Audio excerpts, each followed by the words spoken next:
In the fall of 1968 and throughout my hospitalization in Philadelphia, the government had given no thought to the temporary lodging for families of wounded servicemen, and my family checked into a motel near the hospital for that week.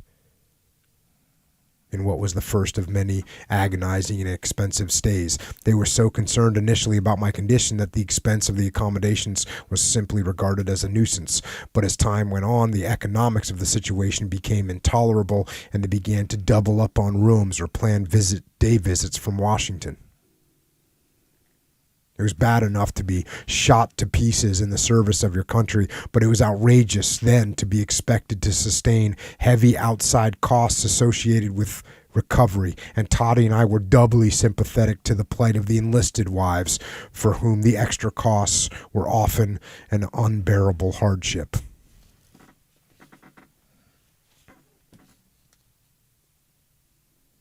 By the end of my first 2 weeks in the intensive care unit, the odds favoring my survival had improved considerably.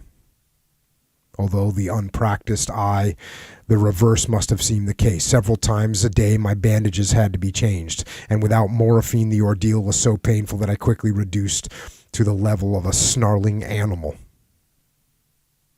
For a period of time I became convinced that the staff as well as my family had entered into a conspiracy designed solely to increase my torment, and I lashed out at all who dared enter my room.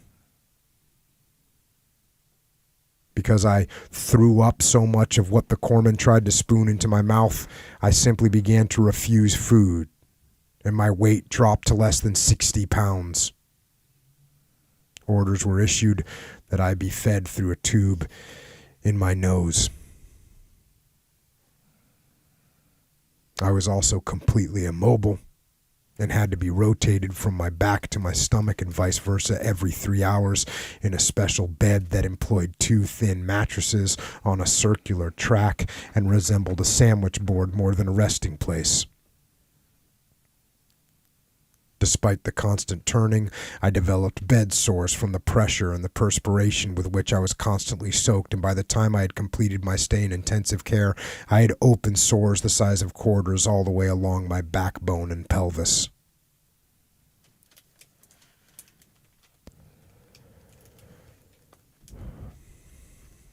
A decision was made to wean me off the morphine, on which I had become psychologically, if not physically, dependent, and I begged them and then screamed for my shots at a time between injections, as the time between injections was lengthened and the dosage was decreased. Without the morphine to dull my senses, I had to face both physical pain and the reality of my loss.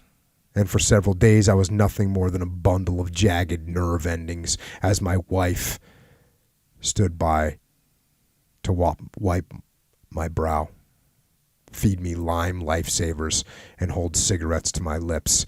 It was a period of my life during which I lost all self-respect for not having the strength to carry myself with dignity, and I loathed my country and the Marine Corps for having brought me to such depths.